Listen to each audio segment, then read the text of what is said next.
රාධ කියලා කියන්නේ පින්වත්නි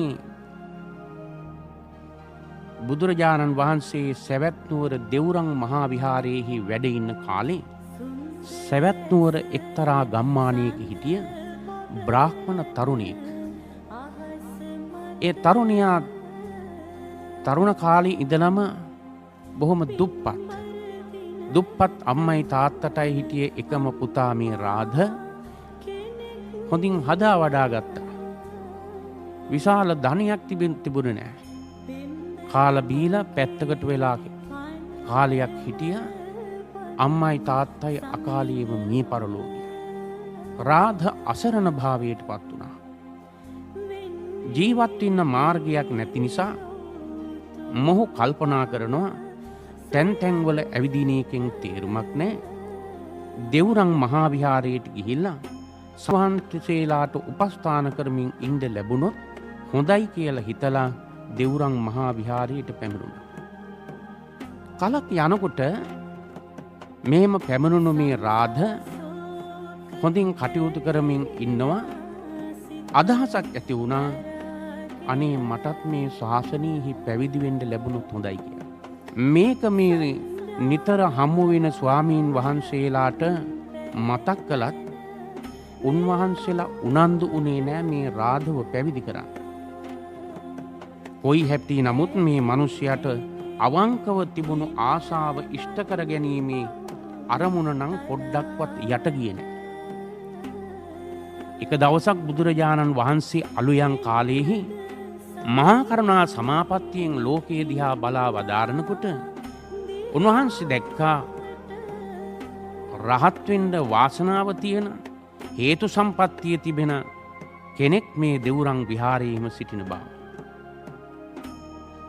බුදුරජාණන් වහන්සේ විහාර චාරිකාවෙහි යෙදෙනකොට මේ රාධව මුණ ගැහිලා රාධගෙන් අහනවා රාධ ඔබ මොකද මෙහි?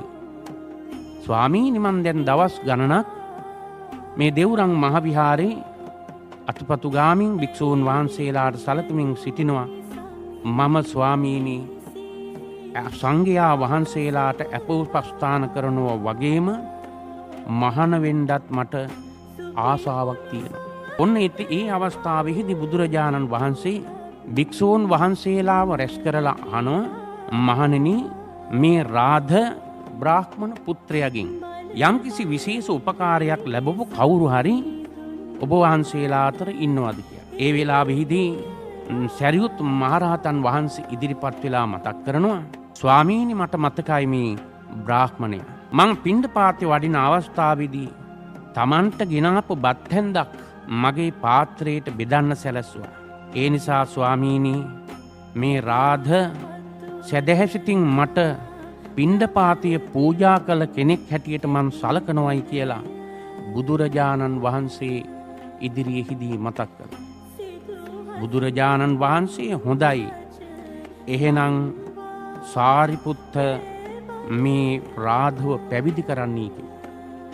බුදුරජාණන් වහන්සේගේ උපදෙස් අනුව මේ රාධ තරුණයව සරියුත් මහරහතන් වහන්සේ පැවිදි කළා. පැවිදි කරලා ටික දවසක් ඉන්නකොට රාධට තේරෙනවා ඉස්සරට වඩා මේ භික්ෂූන් වහන්සේලා අතරින් මං කොන් වුණා.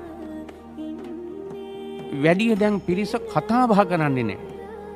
මගේ ස්වરૂපය වෙනස් වුණු නිසාද ඔහොම ටිකක් උකටලීව සිටින අවස්ථාවෙහිදී බුදුරජාණන් වහන්සේ මේ රාධ පිළිබඳව හොයන්න පටන් ගත්තා.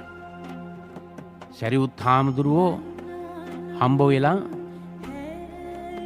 බුදුරජාණන් වහන්සේ අහනවා ඔබ වහන්සේ අලුතින් මහාන කළ මේ ගෝල නම කොහොමද? බුදුරජාණන් වහන්සේ බොහොම කීකරුයි. බොහොම සුවච වූ කෙනෙක් මේ රාධ.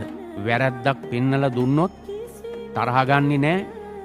බොහෝම කැමැත්තෙන් ඒවා අහලා කියලා දැනගෙන ආයති සංවරයේහි පිහිටන්නට කැමැත්තක් දක්වන කෙනෙක් රාධ කියලා බුදුරජාණන් වහන්සේට මතක් කරා. ඒ සුවච බව කීකරු බව ආධ්‍යාත්මික දියුණුවකට මඟ පෙන්වන වටිනා ගුණධර්මයක් බව අගය කරමින් බුදුරජාණන් වහන්සේ මේ ගාථා ධර්මය දේශනා කළා භික්ෂූන් වහන්සේලා ඉදිරියේ.